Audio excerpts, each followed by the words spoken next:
Hello बच्चों, कैसे हैं सभी आप? ओके। तो देखिए, जो कोई ऐसी इंफॉर्मेशन अभी नहीं है कि स्कूल हमारे खुलने वाले हैं, कोई डेट ऐसे अनाउंस हुई है, तो इट मीन्स कि हमारा जो सिलेबस चलेगा वो अभी कंटिन्यू ऐसे ही चलने वाला है थ्रू वीडियो लेक्चर। मैं ऐसा इसलिए बोल रहा हूँ स्टूडेंट्स कि जो बच्चे रेगुलर काम नहीं कर रहे हैं, बीच के वीडियोस को, बीच के लेक्चर को मिस कर रहे हैं, तो प्लीज उनसे रिक्वेस्ट है कि कंटिन्यू स्टडी रखो अपनी, बीच में मिस ना हो टॉपिक, और साथ साथ अपने साथियों से भी कम्युनिकेट करो कि कैसी पढ़ाई चल रही है, उनको भी मोटिवेट करो, उनको भी अपने साथ लेके चलो, क्योंकि बच्चों प्रॉब्लम आप लोगों को ही होने वाली है आगे, क्योंकि इतना सिलेबस है और फिर टाइम लिमिट होगा और उसके अंदर फिर आपको ये सब पढ़ना पड़ेगा। तो इस टाइम को ठीक से यूटिलाइज करो, ठीक है ना। तो इसलिए मैं कह रहा हूं कि कंटिन्यू अपनी पढ़ाई रखो, बुक का कोशिश करो, अब बुक जहां से मिल सकती है, क्योंकि ऐसा हो सकता है कि बुक शॉप जैसे ओपन हो जाए तो वहां से बुक अवेलेबल हो जाएगी आपको, कि बुक की जरूरत हमें इसलिए है स्टूडेंट्स कि वहां से हम और क्वेश्चंस कर सकें, ठीक है ना। यहाँ तो मैं कुछ 8-10 क्वेश्चन का एक लेक्चर बनाता हूँ, उसी में हमारा लगभग 1 घंटा कंप्लीट हो जाता है, तो हम ज्यादा क्वेश्चन नहीं कवर कर पा रहे हैं वीडियो के थ्रू। तो आपके पास बुक होगी तो आप क्वेश्चन की प्रैक्टिस ज्यादा ज्यादा कर पाओगे। इसलिए कोशिश करो कि जिनके पास बुक नहीं है वो बुक जरूर एक बार, मोस्टली तो स्टूडेंट्स के पास होगी, मुझे पता है बुक, लेकिन कुछ एक ऐसे होंगे जो सीरियस नहीं हुए अभी। तो बच्चों रेगुलर पढ़ाई करो और सीरियसली पढ़ाई करो, हर टॉपिक को ध्यान से समझो, अपना नोट्स कंटिन्यू बनाते चलो, ठीक है। अभी कुछ क्लियर नहीं कि कितना और टाइम हमारे इसी में ही ऐसे ही निकल जाए, तो अभी देखो यही हमारे पास एक मीडियम है पढ़ने के लिए, तो इसी से हमें काम चलाना ही चलाना है। आज हमारा करंट इलेक्ट्रिसिटी पे लेक्चर नंबर 5 होगा। इससे पहले हम बात कर चुके हैं रेजिस्टेंस रेजिस्टिविटी की, और लास्ट टॉपिक में आपको याद होगा हमने कलर कोडिंग कार्बन रजिस्टर उसको डिकोड करना सीखा था कि उसकी वैल्यू कैसे फाइंड आउट कर सकते हैं। साथ ही साथ हमने रेजिस्टेंस टेम्परेचर कोफिशिएंट को पढ़ा, रेजिस्टिविटी को पढ़ा है। आज भी मैं रेजिस्टेंस के ऊपर ही बात करने वाला हूँ। रेजिस्टेंस पे हमारा जो टॉपिक होगा आज का, वो फर्स्ट टॉपिक मैं स्टार्ट करूंगा ग्रुपिंग ऑफ रजिस्टर्स। ऐसे ही हमने पढ़ा था इलेक्ट्रोस्टैटिक्स में grouping of capacitors in series in parallel, same topic यहाँ, कंसेप्ट वही होगा, थोड़ा सा रिजल्ट चेंज होगा, क्वेश्चन उसी की तरह से होंगे, तो वो चीज आप देखिएगा। तो ये हम 10th क्लास में पढ़ते थे, वही टॉपिक हमारा 12th क्लास में आ गया है। तो रजिस्टर्स की ग्रुपिंग अगर हम देखें, अभी हम ग्रुपिंग रजिस्टर्स की पढ़ रहे हैं, फिर हम ग्रुपिंग सेल्स की भी पढ़ेंगे, तो इसके क्वेश्चंस करने हैं हमने ज्यादा ज्यादा ट्राई। हाँ, अभी जो क्वेश्चंस हैं वो सारे 10th लेवल के क्वेश्चन ही है, थोड़ा लेवल उनसे अच्छा मिलेगा क्वेश्चंस को, लेकिन अगर आपका कंसेप्ट क्लियर है तो आप अच्छे से अच्छे क्वेश्चन को भी डेफिनेटली कर सकते हैं, ठीक है। चलिए स्टार्ट करते हैं। तो स्टार्ट करते हैं ग्रुपिंग ऑफ रजिस्टर्स से। ग्रुपिंग ऑफ रजिस्टर्स मीन्स कि हमने एक से ज्यादा रजिस्टर्स यूज कर रखे हैं, तो देखिएगा उनसे क्या होगा। तो फर्स्ट ग्रुपिंग यहां पर आती है स्टूडेंट्स इन सीरीज में,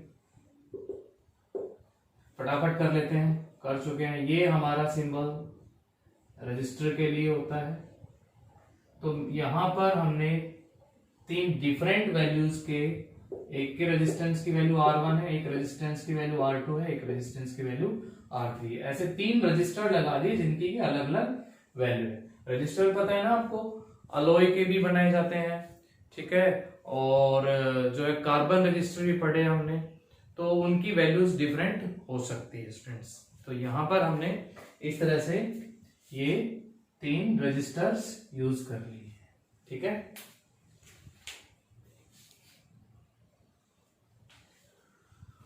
अब इनकी जो वैल्यू है वो R1, R2 एंड R3 है स्टूडेंट्स। यहां मैं एक सोर्स बैटरी दिखा देता हूं, एक की लगा सकते हैं आप, और सीरीज में आप एमीटर को दिखा सकते हैं, और पैरेलल में हम किसको लगाते हैं स्टूडेंट्स, वोल्ट मीटर को। हालांकि यहां हम वोल्टेज चेंज नहीं करने वाले हैं, तो आप अलग अलग जगह पे भी वोल्ट मीटर लगा के देख सकते हैं। ये की हमने क्लोज कर दी, नेगेटिव पॉजिटिव यहाँ कनेक्शन हो गया। कन्वेंशनली जो करंट की डायरेक्शन वो हम ऐसे दिखाते हैं, पॉजिटिव से नेगेटिव। अब याद है ना आपको, सीरीज में करंट सभी रजिस्टर्स में कैसा होगा, सेम होगा। करंट जो है यहां पर कैसा होगा, सेम। ठीक है फ्रेंड्स। अब करंट सेम क्यों होगा, क्योंकि देखिए यहां पर एक ही पाथ मिल रहा है। ठीक है, करंट को इसी पाथ से आगे ट्रेवल करना है, तो एक ही वैल्यू से ही आगे ट्रेवल करेगा। ऐसा नहीं कि यहां कुछ अलग वैल्यू होगी, यहां कुछ अलग वैल्यू होगी। इसको आप ऑब्जर्व किया गया एमीटर का यूज करके। एमीटर यहां लगाया, यहां लगाया, यहां लगाया, तो हर जगह रीडिंग एमीटर ने क्या शो करी, सेम। इट मींस कि करंट जो है वो सभी रजिस्टर के थ्रू सेम चल रहा है। अब क्वेश्चन होगा कि सर यहां से करंट चला तो इस रेजिस्टेंस ने अपोज किया। रेजिस्टेंस मींस करंट का क्या होना, अपोज होना, तो रजिस्टर अपोज करेगा तो करंट तो यहीं कम हो जाएगा, आगे करंट तो कम जाना चाहिए। देखिए पोटेंशियल डिफरेंस वेरी हो रहा है, यहां पोटेंशियल डिफरेंस कम है, यहां पोटेंशियल डिफरेंस यहां से यहां तक ज्यादा हो जाएगा, तो वो जो करंट कम हुआ उतनी ही वैल्यू से फिर बढ़ जाएगा। हम कहते हैं इसलिए करंट की वैल्यू सभी में सेम है। आया समझ में, पोटेंशियल डिफरेंस भी अलग अलग। तो यहां पर potential difference V1, potential difference को आप ऑब्जर्व कर सकते हैं वोल्ट मीटर प्लेस करके। यहां पोटेंशियल डिफरेंस V2 है, इसके ऊपर जो पोटेंशियल ड्रॉप हुआ पोटेंशियल डिफरेंस V3 है। तो स्टूडेंट्स टोटल पोटेंशियल डिफरेंस हमारा ये जो V वोल्ट जो पोटेंशियल डिफरेंस था पूरा बैटरी का, तो टोटल पोटेंशियल डिफरेंस को हम लिखने वाले हैं सर्किट का V1 plus V2 plus and V3। Current series में कैसा है, सेम है I, and resistance total R ऐसे लिख लेता हूं मैं, क्योंकि यहाँ टोटल पोटेंशियल डिफरेंस की बात हो रही, तो पूरे सर्किट का टोटल रेजिस्टेंस। और ये जो कॉपर वायर है इनका रेजिस्टेंस हम जनरली नेग्लेक्ट कर देते हैं, तो ये यहां पर IRS, ये R1, करंट सेम है ऐसे ही करते थे, R2 IR3, ये टोटल रेजिस्टेंस सीरीज का, I कॉमन लेके कैंसिल, तो सीरीज में रेजिस्टेंस हमारा R1 plus R2 plus R3। ठीक है, तो रेजिस्टेंस ऐड हो गए हैं, तो रेजिस्टेंस की वैल्यू बढ़ गई है। अगर मान लीजिए आपका यहाँ 1 होता 1 ओम, ये वैल्यू 2 ओम होती, ये वैल्यू 3 ओम होती, तो टोटल रेजिस्टेंस हमारा 6 ओम हो जाता। तो जो मैक्सिमम वैल्यू है उससे भी ज्यादा है, इसलिए हम कह रहे हैं कि सीरीज में जब हम रेजिस्टेंस को लगाते हैं तो वैल्यू इंक्रीज हो जाती है रेजिस्टेंस की। एक तरह से देखिए कि लेंथ बढ़ गई है, R1 लगाया, R2 लगाया, R3 लगाया, ऐसे लेंथ बढ़ गई है, और रेजिस्टेंस जो होता है वो डायरेक्टली प्रोपोर्शनल टू लेंथ होती है। स्टूडेंट्स मैंने यहाँ पर इस तरह से लेंथ को इंक्रीज कर दिया, तो क्या बढ़ गई है, रेजिस्टेंस की वैल्यू बढ़ गई है, R इंक्रीज हो जाता है, तो सीरीज में R की वैल्यू जो है वो बढ़ जाती है, इंक्रीज हो जाती है। ठीक है, आगे समझ में। तो करंट को याद रखना है कि सेम रहेगा सीरीज के अंदर, और पोटेंशियल डिफरेंस की वैल्यू अलग अलग रजिस्टर पे अलग अलग पोटेंशियल डिफरेंस होगा, तो ये डिफरेंट वैल्यू होगी। और कैपेसिटर में सीरीज में क्या सेम होता था, चार्ज सेम होता था। यहां पर rate of flow of charge सभी में क्या है, सेम है, इट मींस करंट सेम है। तो ये वैल्यू, और कंडक्टेंस लिखनी पड़ेगी यहाँ पर, टोटल इफेक्टिव कंडक्टेंस लिखूं तो पता है ना आपको, कंडक्टेंस रेसिप्रोकल ऑफ रेजिस्टेंस, तो 1/GS हो जाएगा, 1/G1, 1/G2 एंड 1/G3। इस तरह से हम क्या लिख सकते हैं, कंडक्टेंस को लिख सकते हैं। एक ग्रुपिंग हो गई है, आया समझ में ये। फिर हमने इन पे क्वेश्चंस करने हैं। तो सीरीज को कैसे देखा कि कोई ब्रांच नहीं हो रही थी और इसलिए एक ही पाथ में से करंट को चलना था, तो मजबूरी थी उसकी कि एक ही पाथ मिल रहा है, तो वहीं से कैसे ना कैसे करके उसको जाना पड़ेगा। ठीक है, और सेकंड हम इसमें ग्रुपिंग कर लेते हैं स्टूडेंट्स इन पैरेलल।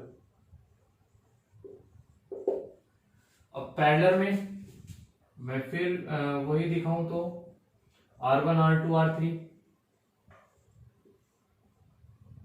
ऐसे ही हम कैपेसिटर के लिए कर चुके हैं, बट कैपेसिटर में याद है ना रिजल्ट अपोजिट आया था। यहाँ सीरीज में RS क्या है हमारा, R1 plus R2 plus R3, but capacitance in series में क्या था, 1/C1 plus 1/C2 plus 1/C3।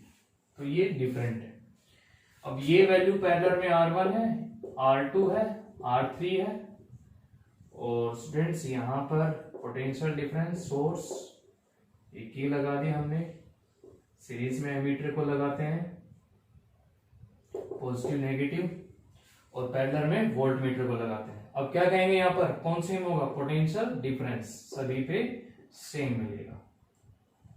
भाई मान लीजिए कि ये 12 वोल्ट है, तो 12 वोल्ट इस तरह से है, या तो आप ऐसा मान लो कि +12 है, ये 0 है, तो यहाँ पर इस एंड पे सभी को क्या मिल रहा है, 12, इसके लिए भी 12 है, इसके लिए भी 12 है, इसके लिए भी 12 है, यहाँ कितना है, तीनों के लिए 0 है, तो पोटेंशियल डिफरेंस तीनों पे क्या है, सेम है। ठीक है, ये पोटेंशियल डिफरेंस में इसका V से मान लेता हूं। अब स्टूडेंट्स क्या होगा, करंट यहां से जा रहा है, ये जा रहा है करंट, यहां पर टोटल करंट I आया। अब करंट को ट्रेवल करने के लिए 3 पाथ मिल रहे हैं। सबसे ज्यादा करंट किस पाथ में से जाएगा, जिस रेजिस्टेंस की वैल्यू सबसे कम होगी। ठीक है, इजी पाथ को चूज करता है करंट। करंट क्या, इलेक्ट्रॉन का मूव करना। ठीक है, current carriers wire, solid wire के अंदर कौन है, इलेक्ट्रॉन्स है, और वो मूव इजीली कहां पे करेंगे, जहां पर रेजिस्टेंस की वैल्यू क्या होगी, कम होगी, कोलिजन कम होगा। तो जहां रेजिस्टेंस की वैल्यू कम है उसमें से करंट ज्यादा जाएगा, जहां रेजिस्टेंस की वैल्यू ज्यादा है उसमें से करंट कम जाएगा। तो हम यहां क्या बोलेंगे कि तीनों रजिस्टर में से करंट अलग अलग वैल्यू से पास करता है। I1 जाता है, I2 जाता है, I3 जाता है।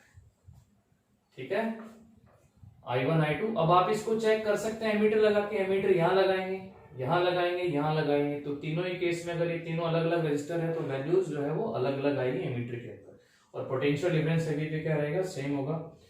तो यहां पर हम जो चीज जो है चेंज हो रही है उसको उठा लिया करो। तो टोटल करंट मैं यहां लिखूंगा, टोटल करंट इस सर्किट का जो कि I, वो बराबर होगा I1 plus I2 plus I3 के। एंड ओम्स लॉ का यूज चल रहा है यहाँ पर, जबकि वहां पर कैपेसिटर में Q इज इक्वल्स टू क्या चलता था, CV।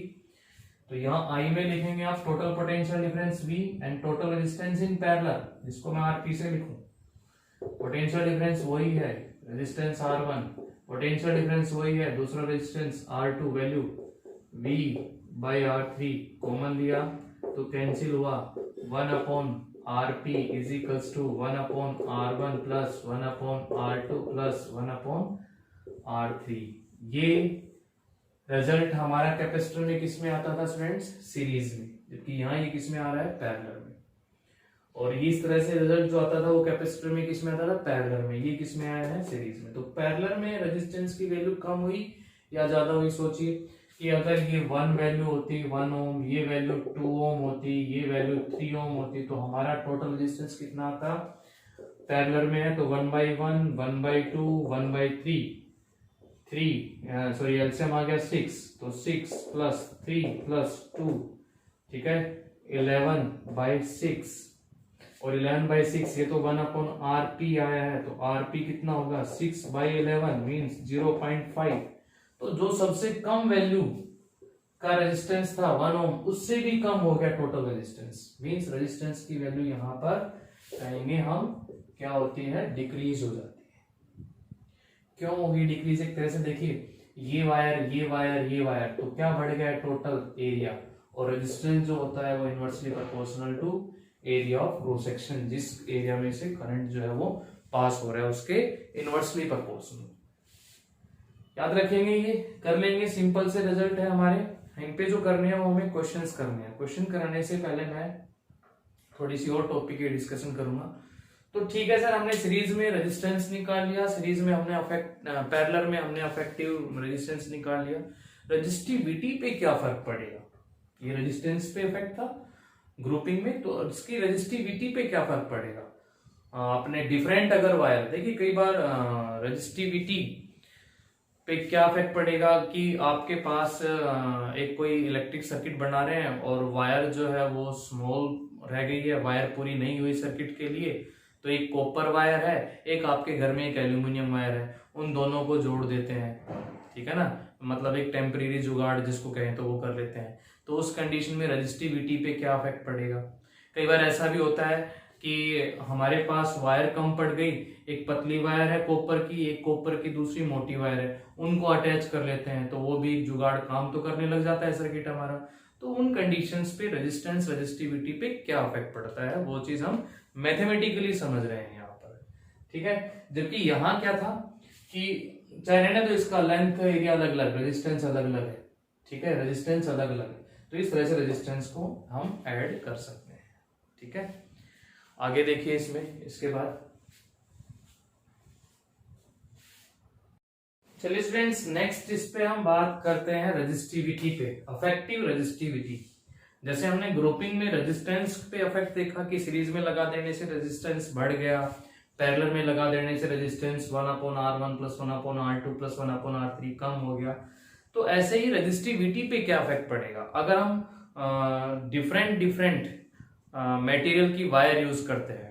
तो चलिए उसको लिखते हैं, समझते हैं। तो मैं यहां लिख रहा हूं टॉपिक को अफेक्टिव रेजिस्टिविटी, ठीक है। बाकी हम एक बार थोड़ा ये जो टॉपिक है आज का वो कवर कर लेते हैं और फिर उसके बाद हम न्यूमेरिकल्स करेंगे सीरीज पैरेलल की। जैसे आपने कैपेसिटर पे करे थे, मैंने क्या बताया था, मिनिमम 50 क्वेश्चन। यहाँ भी वही कंडीशन है कि आप मिनिमम ऐसे 50 क्वेश्चन ट्राई करेंगे ग्रुपिंग पे, तो वहां से देखिए दोनों ही कवर हो जाएंगे। आपको कंसेप्ट वही चल रहा है सीरीज पैरेलल, वैसे रिजल्ट इनके अपोजिट है। तो उनको हम करेंगे, पहले हम ये देख लेते हैं रेजिस्टिविटी। तो अफेक्टिव रेजिस्टिविटी फर्स्ट बात कर रहा हूं मैं इन सीरीज। तो सीरीज में स्टूडेंट्स कंडीशन मैंने ये लगा दी कि मेरे पास एक ये रजिस्टर है, एक वायर है, एक ये है, ठीक है। और दोनों का ना मैं अभी ये ले लेता हूं कि एरिया ऑफ क्रॉस सेक्शन दोनों का सेम ही है, सेम। इट मीन्स कि मैं यहां बात करूं कि मेरे पास एक कॉपर वायर है और उतनी ही थिकनेस की मेरे पास एक एल्यूमिनियम वायर है, और मैं उन दोनों को इस तरह से जोड़ देता हूं सीरीज के अंदर, ठीक है। आप ये बोलते हैं ना कि जो थिकनेस को, उसके डायमीटर को बोला जाता है 1 mm copper wire, 2 mm copper wire, तो वो इस तरह से।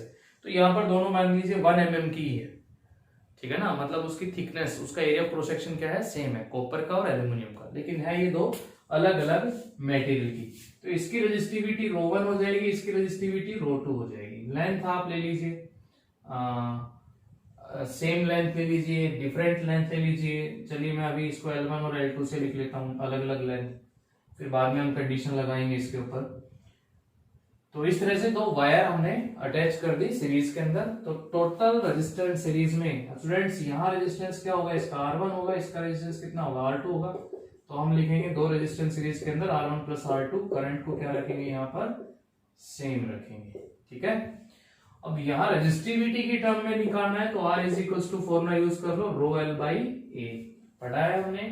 तो यहाँ पर हम रो लिखेंगे affective, total resistivity, affective resistivity, ठीक है। लेंथ टोटल मान लो L डैश है, और area of cross section same ही दे रखा है, तो मैं उसको अभी A से ही लिख लेता हूं।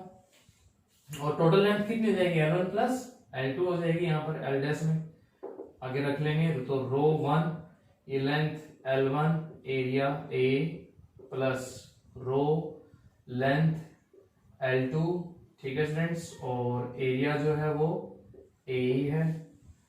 अब अगर मान लीजिए आप लेंथ भी सेम ही ले लेते हैं, L1 = L2 = L, मतलब दो same length same area different material कि दो वायर को आपने सीरीज में अटैच कर रखा है, तो देखिए क्या होगा, अफेक्टिव रेजिस्टिविटी टोटल लेंथ कितनी हो जाएगी, L1 + L2 means L + L, यहां हो गया 2L, area A, rho dash L/A, sorry ρ1, ρ2 ये ρ2 यहाँ है, ρ2 ये L/A, क्या होगा L/A से L/A दोनों साइड से कैंसिल, तो अफेक्टिव रेजिस्टिविटी आ गई है ρ1 + ρ2/2, मींस की तरह से एवरेज ले लेंगे यहाँ पर टोटल अफेक्टिव रेजिस्टिविटी ρ1 + ρ2/2, ये हमारी होगी अफेक्टिव रेजिस्टिविटी जब हमने दो अलग अलग मेटेरियल की वायर को यूज किया है, कैसे, सीरीज में। ऐसे ही हम समझेंगे अब इसके बाद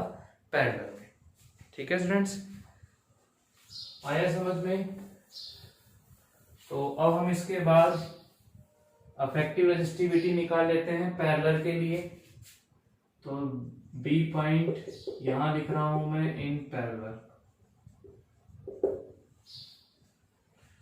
तो पैरेलल में हमने यूज किया यहां पर, इस तरह से दिखाएंगे। एक ये वायर लगा दी मैंने, चलो मैं दो ही वायर यूज कर लेता हूं, एक ये है।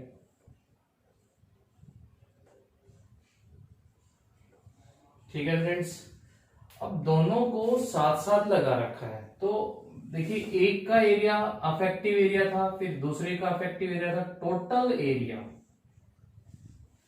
वो कितना हो गया हमारा? ए को मैं यहां लिख रहा हूं टोटल एरिया।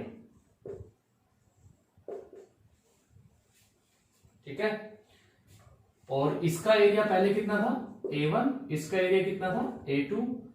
और स्टूडेंट्स यहां पर लेंथ अभी L1 L2 मान लो, चाहे इनकी L1 L2। इस ये अलग मटेरियल है, रो1 कॉपर है मान लीजिए, ये एल्यूमिनियम है, तो इसकी रेजिस्टिविटी रो2 है। तो इसका रेजिस्टेंस कितना है? R1 है। इसका रेजिस्टेंस कितना है? R2। ये सब हमने 1 और 2 लेके कंसिडर कर लिया है। तो यहां पर अफेक्टिव टोटल रेजिस्टेंस, ये तो पैरेलल में है, तो 1/RP इज इक्वल्स टू क्या लिखेंगे? 1/R1 प्लस 1/R2 लिखेंगे।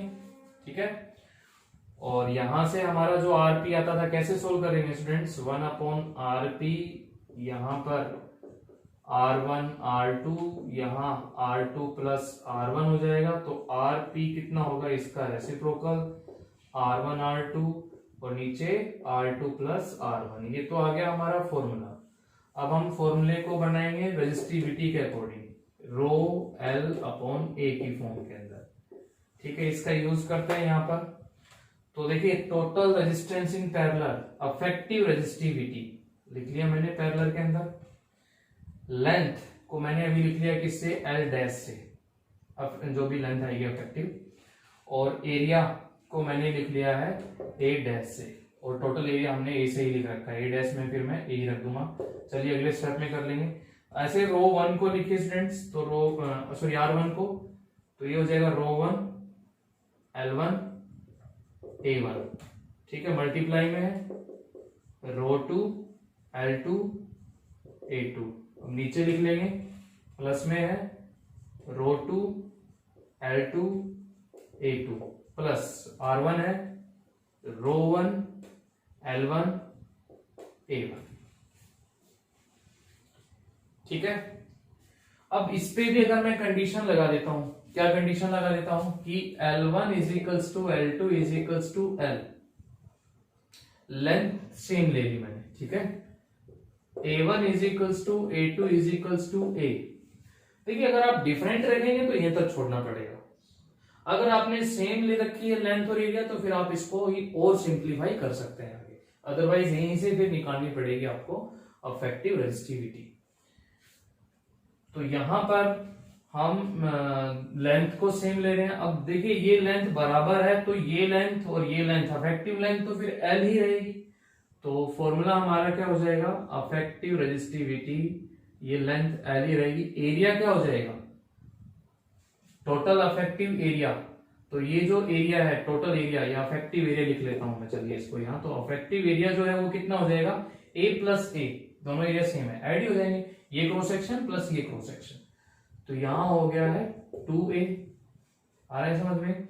यहां पर अफेक्टिव एरिया जो हमने A डैश लिखा है, A डैश लिखा है जो वो A डैश कितना हो जाएगा? इसका एरिया प्लस इसका एरिया। और लेंथ क्योंकि कॉमन ही है, सेम है, तो वैल्यू रखी जाएगी effective length is equals to, ऐसे यहां करेंगे तो रो 1 आएगा, लेंथ L बाई A, और मल्टीप्लाई में रो 2, ये L बाई A ही होगा। और नीचे कितना? देखिए, यहाँ L बाई A दोनों में से L बाई A तो कॉमन आ जाएगा, L बाई A कॉमन आएगा, और नीचे आएगा रो 1 प्लस रो 2। अब क्या करें? एक L बाई A से L बाई A को कैंसिल कर दो। एक L बाई A यहाँ है, तो ये कट जाएगा यहाँ से। तो अफेक्टिव रेजिस्टिविटी डिवाइड बाई 2, ये इज इक्वल्स टू आ गया। वहां क्या बचा है स्टूडेंट्स? रो 1 रो 2, और नीचे क्या आ गया है? रो 1 प्लस रो 2, 2 उधर जाएगा। तो effective resistivity 2 rho 1 rho 2 and rho 1 plus rho 2। ये आ जाएगी। लेकिन इनमें कंडीशन ध्यान रखनी है कि लेंथ और एरिया हमने क्या ले रखा है, सीरीज में भी और पैरेलल में सेम ले रखा है, बट नेचर ऑफ मटेरियल क्या है, डिफरेंट है। एक कॉपर है जैसे कि एल्यूमिनियम है, तो उनकी रेजिस्टिविटी अलग अलग होगी। तो इस तरह की अगर कोई प्रॉब्लम आ जाती है तो आप डायरेक्ट फॉर्मूला यूज कर सकते हैं या अपना कंसेप्ट लगा के उसको सोल्व कर सकते हैं। ओके, ये नोट कर लेना है स्टूडेंट्स। इसके आगे अब हम एक क्वेश्चन को डिस्कस करेंगे, और उस क्वेश्चन में क्या है कि हमारे पास एक ही मटेरियल लाइक कॉपर की वायर है, बट उसके दो एंड की एरिया ऑफ क्रॉस सेक्शन अलग अलग है। जैसा कि मैं बता रहा था आपको पहले कि मान लीजिए आपके पास दो वायर है, उन दोनों को आपने जोड़ दिया, लेकिन एक वायर 1 mm की है, दूसरी वायर एक 2 mm की है, तो अलग अलग थिकनेस, अलग अलग एरिया की वायर, तो आप वहां टोटल रेजिस्टेंस कैसे फाइंड आउट करेंगे वो चीज समझिएगा, ठीक है, मैथमेटिकली। तो मैं यहां लिख लेता हूं जस्ट अभी टोटल रेजिस्टेंस, ठीक है, for two different cross section area.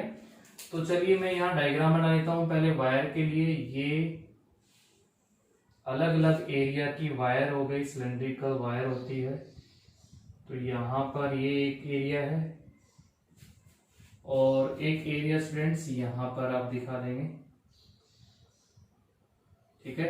इसके सेंटर से एक स्ट्रेट लाइन डालता हूं मैं इसके सेंटर तक, जिससे कि ये रेडियस आ जाए हमारे पास, इसको बी मान लेते हैं, और ये रेडियस हमने ए से लिया। ए और बी दो अलग अलग क्रॉस सेक्शन के क्या हो गए हैं, रेडियस, और इसकी लेंथ को हम एल मान लेते हैं स्टूडेंट्स, एल लेंथ हो गई इसकी, ठीक है। और इसको सोल्व करने के लिए मैथमेटिकली कैलकुलस से सोल्व करेंगे, इसको टोटल रेजिस्टेंस निकालेंगे इसका स्मॉल एलिमेंट के लिए पहले, फिर पूरी वायर के लिए। तो वो देखने के लिए मैं क्या करता हूं कि मैं इसी के साथ साथ इसी एरिया के जितना एक यहां सिमेट्री लाइन ड्रा कर लेता हूं, ठीक है। अब देखिए ये ए है, यहां से यहां तक ये भी ए ही है, ये पूरा बी है, तो ये कितना होगा, ये लाइन, तो इसको हम क्या बोलेंगे, इस पूरे बी में से इसको क्या कर देंगे माइनस, तो बी माइनस, ठीक है स्टूडेंट्स, इतना आ गया समझ में। ये कोई भी एक एंगल थीटा मान लेते हैं। अब मैं क्या करने वाला हूं, यहां पर एक स्मॉल एलिमेंट लेने वाला हूं इस वायर पे, तो ये हमने यहां एक स्मॉल एलिमेंट कंसीडर कर लिया। उस स्मॉल एलिमेंट की लेंथ डीएल है, कितनी लेंथ है यहां पर, डीएल लेंथ है। ये इस एंड से किसी भी डिस्टेंस के ऊपर है, एल डैश कुछ भी, हाँ ये एल है तो इसको डीएल ही माना, मतलब ये एक स्मॉल एलिमेंट, इसको हाईलाइट कर लेता हूं मैं। तो ये एक स्मॉल एलिमेंट जिसकी लेंथ डीएल है, तो इसका रेजिस्टेंस भी स्मॉल ही होगा, तो लेट डी आर क्या है, एक स्मॉल रेजिस्टेंस किसके लिए है, फॉर स्मॉल एलिमेंट, और वो स्मॉल एलिमेंट हमारा कितना है, डीएल। तो स्टूडेंट्स वो डी आर रेजिस्टिविटी फॉर्मूले से R इज इक्वल्स टू क्या होता है, रो रेजिस्टिविटी, लेंथ कितनी है इसकी डीएल, एरिया क्या लिखेंगे, ये एरिया ऑफ क्रॉस सेक्शन, इसका एरिया ऑफ क्रॉस सेक्शन, तो उसके लिए हमें जरूरत पड़ेगी इसके रेडियस की। तो यहां सेंटर से ये डिस्टेंस मैं R मान लेता हूं, ठीक है। तो ये क्रॉस सेक्शन एरिया क्या होगा हमारा, पाई, जैसे ये लिखेंगे ना पाई बी स्क्वायर, ये पाई ए स्क्वायर, तो ये कितना हो जाएगा, पाई आर स्क्वायर। तो rho L by A formula use कर लिया हमने, R is equals to rho L by A के फॉर्मूले से। आया समझ में, रेजिस्टिविटी हो गई है ये। अब टोटल रेजिस्टेंस निकालने के लिए हम यहाँ कैलकुलस यूज करेंगे, बट उसके लिए हमें डीएल को कन्वर्ट करना पड़ेगा। वो कन्वर्ट हम कर सकते हैं कैसे, डीआर के फॉर्म में लाके, और फिर इसका इंटीग्रेशन इजीली हो जाएगा। तो स्टूडेंट देखिए यहां पर ये मैं एक स्ट्रेट लाइन डालता हूं, ये यहां से यहां, इसको आप क्या लिखेंगे, ये लाइन किससे लिखी जा रही है, आर से, तो यहां फर्क तो पड़ रहा है, ये लार्ज है ये स्मॉल है, तो कितना डिफरेंस है, ये डी आर, यहां दिखा देता हूं ऐसे है, ये कितनी है, डी आर, ठीक है। ये एंगल थीटा है, तो यहां ये भी थीटा बनेगा, मीन्स ये भी कितना बनेगा, थीटा। ये dr है, ये यहां से यहां तक हमने क्या ले रखी है, dl है, तो ये हो गया यहाँ पर dl। तो इससे मैं अगर इस वाले से अगर इस ट्राइंगल से tan थीटा लिखूं तो वो क्या हो जाएगा, परपेंडिकुलर dr और अपॉन में बेस कितना हो जाएगा, dl।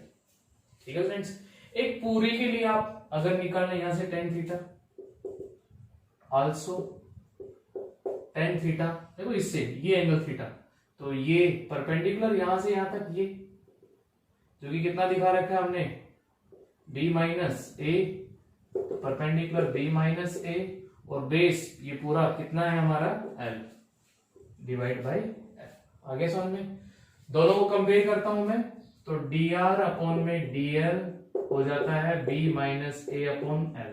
हमें dl की वैल्यू निकालनी है, तो dl कितना आ जाएगा फ्रेंड्स, क्रॉस मल्टीप्लाई कर लेते हैं, तो ये आएगा l और इंटू में dr, और नीचे क्या आ जाएगा, b माइनस ए। ठीक है, ये dl की वैल्यू इसमें पुटअप कर देते हैं, तो सो dr इज इक्वल्स टू कितना हो जाएगा यहां पर, रो dl की वैल्यू ये रही, l इंटू dr अपॉन में b माइनस ए, ये साथ ही आएगा, और इसके नीचे में क्या था, पाई आर स्क्वायर। बोलो यहां तक समझ में आ गया है? एक बार फिर से रिपीट कर देता हूं, एक रेडियस a था, एक रेडियस पूरा कितना था, b था, ये कितना हो जाएगा, b माइनस ए, क्योंकि पूरा b है, ये है। मैंने क्या लिया इस पे, एक स्मॉल एलिमेंट, कितनी लेंथ है उसकी, dl, उस स्मॉल एलिमेंट का स्मॉल रेजिस्टेंस dr, रो l, एरिया क्या लिखेंगे, पाई आर स्क्वायर, इस एलिमेंट तक, इस एलिमेंट की रेडियस मैंने क्या मान रखी है, r, तो पाई आर स्क्वायर। फिर हमने यहां से tan थीटा निकाला इस dl को dr के फॉर्म में लाने के लिए। tan थीटा एक ये निकल गया यहां से, क्योंकि ये एंगल थीटा है तो ये एंगल भी थीटा, पैरेलल लाइन डाल के, ठीक है, एक ही ये कोरस्पॉन्डिंग एंगल, तो ये थीटा है, तो ये परपेंडिकुलर, ये यहां से यहां तक कितना डिफरेंस है, dr। स्टूडेंट्स ये ध्यान रखा करो, ये आप r ले रहे हो तो इसी लाइन पे आप क्या लेंगे, स्मॉल चेंज dr, इधर आपने l लिया था तो यहाँ क्या लेना है, dl लेना है, स्मॉल एलिमेंट, उसी फॉर्म में लिखना है फिर आपने।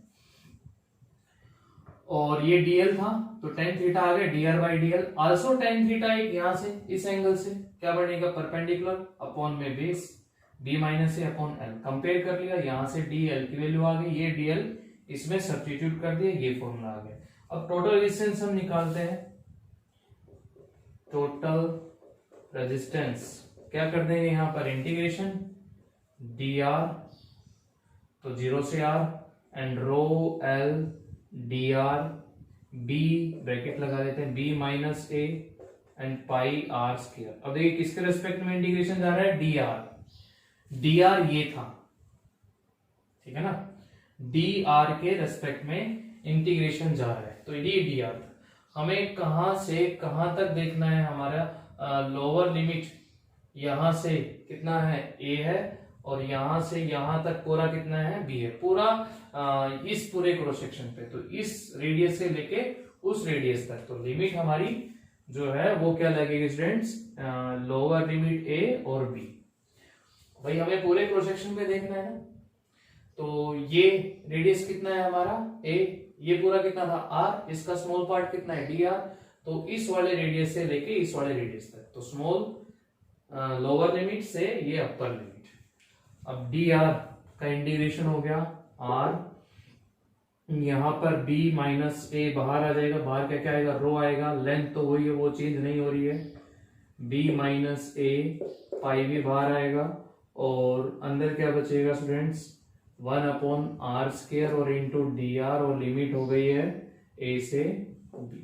अब इसका इंटीग्रेशन सोल्व कर सकते हैं ना, r रो l b माइनस ए पाई r ऊपर गया -2 +1, नीचे -2 +1, पावर में ऐड किया, उसी से सब्ट्रैक्ट किया, और फिर a से b, तो r is equals to rho l b minus A pi, यहां पर r की पावर -1 माइनस आ गया, ये a से b,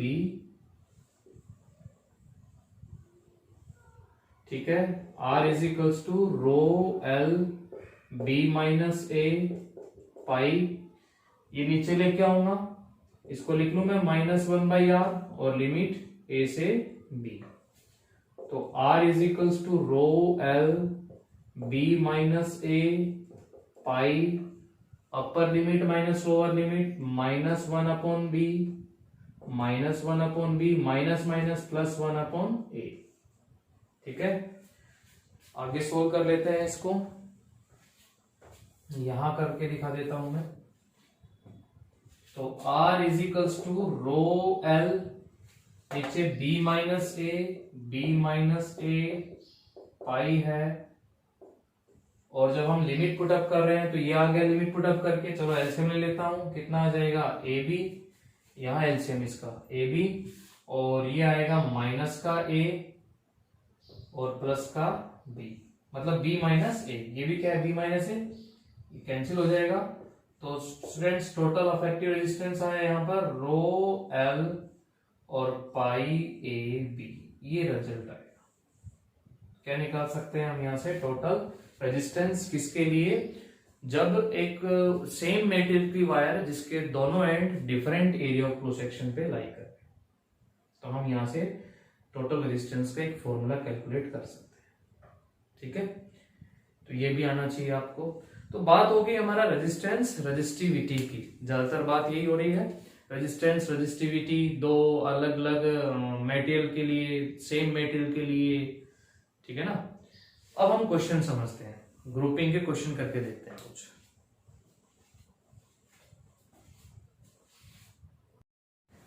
स्टूडेंट्स यहां पर जो क्वेश्चन आते हैं रेजिस्टेंस ग्रुपिंग पे, वो उसी तरह से हैं जैसे कैपेसिटेंस ग्रुपिंग पे हमने क्वेश्चन करे थे सीरीज पैरेलल के। ठीक है ना, और सीरीज पैरेलल आपको चेक करना आना चाहिए कि ये सीरीज है या पैरेलल, तब आप कैलकुलेट कर सकते हैं टोटल रेजिस्टेंस क्या आएगा। जैसे हमने कैलकुलेट किया था टोटल कैपेसिटेंस, तो उसी जैसे स्ट्रक्चर जो क्वेश्चन के स्ट्रक्चर थे ऐसे ही कुछ यहाँ भी बनेंगे, मतलब कि वही उसी तरह के क्वेश्चन यहाँ रिपीट होंगे, बस यहाँ रेजिस्टेंस है वहां कैपेसिटर था, फॉर्मूले जो है वो रिजल्ट जो है वो अपोजिट रिजल्ट है, तो वो देखिएगा। चलिए मैं एक क्वेश्चन करता हूँ पहले, थोड़ी कंफ्यूजन क्लियर हो जाएगी इस क्वेश्चन से। रेजिस्टेंस कैपेसिटर में मैंने एक क्वेश्चन तुम्हें कैपेसिटर में कराया था स्टूडेंट्स कि ये कैपेसिटर था, एक ये कैपेसिटर था, एक ये कैपेसिटर था। ठीक है, यहां भी एक कैपेसिटर लगाया था और यहां भी एक कैपेसिटर लगाया था, और ये इनपुट पॉइंट था ए और ये बी आउटपुट पॉइंट था। यहां पूछी थी टोटल कैपेसिटेंस। चलिए मैं इन सबको 2 वैल्यू से लिख रहा हूं, 2 माइक्रोफैराडे, माइक्रोफैराडे में है ये सभी।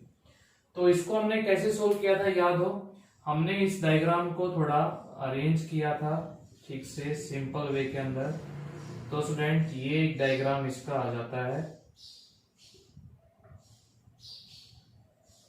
ठीक है, और ये हमारे जो पॉइंट है वो ए और बी, 2 माइक्रोफैराडे, 2 माइक्रोफैराडे, ये भी 2, ये भी 2 है और ये भी 2 है। अब इनमें देखिए कि यहां पर क्या एक याद कीजिए सिमेट्री कंडीशन बनती है और व्हीटस्टोन ब्रिज भी बनता है। ये व्हीटस्टोन ब्रिज आगे आएगा इस यूनिट के अंदर, अगले पार्ट के अंदर, बट उसको हमने सिमेट्री कंडीशन से किया था। क्या आया याद है सिमेट्री कंडीशन, कि ये जो सिमेट्री लाइन है, सिमेट्री लाइन हम डालते हैं इनपुट आउटपुट से। ये अगर मैं बात करूं यहां पर बी पॉइंट, तो यहां से इनपुट और आउटपुट की जो लाइन है यहां से परपेंडिकुलर लाइन डालते हैं, परपेंडिकुलर लाइन, जिसको लाइन ऑफ सिमेट्री बोला था। क्या बोला था हमने इसको, लाइन ऑफ सिमेट्री जो बोला था। अब क्या बताया, लाइन ऑफ सिमेट्री पे कोई कैपेसिटर परपेंडिकुलर आ जाता है, ये कैपेसिटर ऐसे आ गया, ये लाइन ऑफ सिमेट्री परपेंडिकुलर आ गया, तो आप इसको इग्नोर खत्म कर देंगे। ठीक है, क्योंकि देखिए सेम स्ट्रक्चर यहां से है, सेम स्ट्रक्चर ये है, जितना पोटेंशियल ड्रॉप यहाँ है उतना ही पोटेंशियल ड्रॉप यहाँ है, तो यहाँ और यहाँ पोटेंशियल क्या हो जाता है सेम, पोटेंशियल डिफरेंस खत्म, तो कोई चार्ज फ्लो नहीं करता है, इसलिए हम इसको क्या कर देते हैं, इग्नोर कर देते हैं। ठीक है, याद रखने के लिए हमने एक ये अपने ही आप में एक रूल बना रखा है कि लाइन ऑफ सिमेट्री पे कोई परपेंडिकुलर कैपेसिटर आ जाता है उसको छोड़ देते हैं। तो कैपेसिटेंस कितनी हो गई थी, ये दोनों सीरीज, ये दोनों सीरीज, फिर एक दूसरे से पैरेलल हो गया था सोल्व हमारा। चलिए अब हम ऐसे क्वेश्चन यहां पे कर लेते हैं। अब रेजिस्टेंस लगा देता हूं मैं कैपेसिटर की जगह, एक रेजिस्टेंस, 2 रेजिस्टेंस, 3 रेजिस्टेंस, और रेजिस्टेंस हमने यहां पर भी लगा दिए हैं कनेक्टिंग वायर के थ्रू। ये फिर ए और बी है, ये रेजिस्टेंस भी 2 ओम है, ये रेजिस्टेंस भी 2 ओम है, ये रेजिस्टेंस भी 2 ओम है, ये भी 2 ओम है और ये भी। फ्रेंड्स अब यहां पर ये क्वेश्चन इसी की तरह से है, देख रहे हैं आप कैपेसिटर रेजिस्टेंस। तो इसको भी अगर मैं डायग्राम बनाता हूं तो ये रेजिस्टेंस इस तरह से, एक ये रेजिस्टेंस और एक ये रेजिस्टेंस, सभी रेजिस्टेंस की वैल्यू सेम है, इस तरह से अरेंज है। ये ए हो गया, बी हो गया, सभी रेजिस्टेंस 2 ओम के हैं, ठीक है। ये ए इनपुट लाइन हो गई ए बी, और ये इसकी लाइन ऑफ सिमेट्री हो गई, लाइन ऑफ सिमेट्री। अब क्या करें, अब कंसेप्ट तो यही कहता है कि जो पोटेंशियल ड्रॉप यहां वो यहां, जो पोटेंशियल ड्रॉप यहां वो यहां। देखिए ये पॉइंट सी लिखो और ये डी, तो यहां पर ये सी है और ये डी है, समझ में आ गया ना। ये दोनों अरेंज है, ये दोनों अरेंज है, ये बीच में है, इसी तरह से इसका ये डायग्राम हो जाता है। अब इसमें तो ये याद रखा था हमने, इसके और भी क्वेश्चन करे थे कि लाइन ऑफ सिमेट्री से जो कैपेसिटर परपेंडिकुलर आ रहा है उसको छोड़ देते, उसको नेग्लेक्ट कर देंगे, नहीं मानना है उसको। और भी क्वेश्चन करे थे तो वो हो रहे थे इजीली इस मेथड से। बट ये रेजिस्टेंस तो ये जो 2 ओम, ये लाइन ऑफ सिमेट्री है और इसी पे ये 2 ओम रेजिस्टेंस आ रहा है सर, ये तो परपेंडिकुलर नहीं आ रहा। तो इसमें याद रखिएगा, इसके और भी क्वेश्चन करेंगे हम लाइन ऑफ सिमेट्री पे, कि इसमें पैरेलल वाले काउंट होंगे, ठीक है, कंफ्यूज नहीं होना है। कैपेसिटर में तो परपेंडिकुलर जो आ रहे हैं वो काउंट नहीं होंगे, इसमें जो पैरेलल आ रहे हैं वो काउंट नहीं होंगे। ऐसे याद रखो, इनके जैसे रेजिस्टेंस अपोजिट है ना, ऐसे ही यहां इस तरह से जो हमने एक रूल बना रखा है वो भी इनका अपोजिट ही। क्या बताया, फिर से मैं बता रहा हूं कि जो लाइन ऑफ सिमेट्री के परपेंडिकुलर कैपेसिटर है वो काउंट नहीं होंगे, जो लाइन ऑफ सिमेट्री के पैरेलल रेजिस्टेंस है वो काउंट नहीं होगा। अगर मान लीजिए सिचुएशन ऐसे जाती है, सिचुएशन कि ये रेजिस्टेंस है और ये लाइन ऑफ सिमेट्री है, तब ये काउंट होंगे, परपेंडिकुलर वाले यहां काउंट होंगे, इसमें नहीं होते थे, ठीक है। इसमें पैरेलल वाले काउंट होते थे और इसमें पैरेलल वाले काउंट नहीं होंगे, ये चीज का ध्यान रखना है। तो भाई ये 2 नहीं लिया जाएगा, तो ये खत्म हो गया, कंसेप्ट बता ही दिया है आपको। तो ये दोनों सीरीज, ये दोनों सीरीज। अब ये मैं एक क्वेश्चन आपको दूंगा करने के लिए सिमेट्री कंडीशन पे, एक या उससे और क्वेश्चन करेंगे सिमेट्री कंडीशन पे, बट ये ध्यान में समझ लो, इनको कहीं नोट भी कर लेना चाहिए। जैसे मैं ना कैपेसिटर और ये इन दोनों कंपेयर करके बताया कि कहाँ काउंट होंगे कहाँ नहीं होंगे, ये अपना एक रूल अपना इस जगह लिख के भी रखना, ताकि फिर दोबारा पढ़ो तो याद आ जाए। तो ये दोनों सीरीज है, तो 2 + 2 कितना हो गया 4। सीरीज में ऐसे काउंट होंगे, कई बार बच्चे मिस्टेक कर देते हैं, वही कैपेसिटी की तरह से 1/2 1/2, नहीं वो कैपेसिटर था, ये रेजिस्टेंस, तो रेजिस्टेंस में डायरेक्ट ऐड होंगे। 2 + 2 4, 2 + 2 4, आपस में पैरेलल, 1/4 1/4, तो 2/4 मींस 1/2, और इसका उल्टा करेंगे पैरेलल में उल्टा, वहां सीरीज में उल्टा होता था, आंसर आया हमारा 2।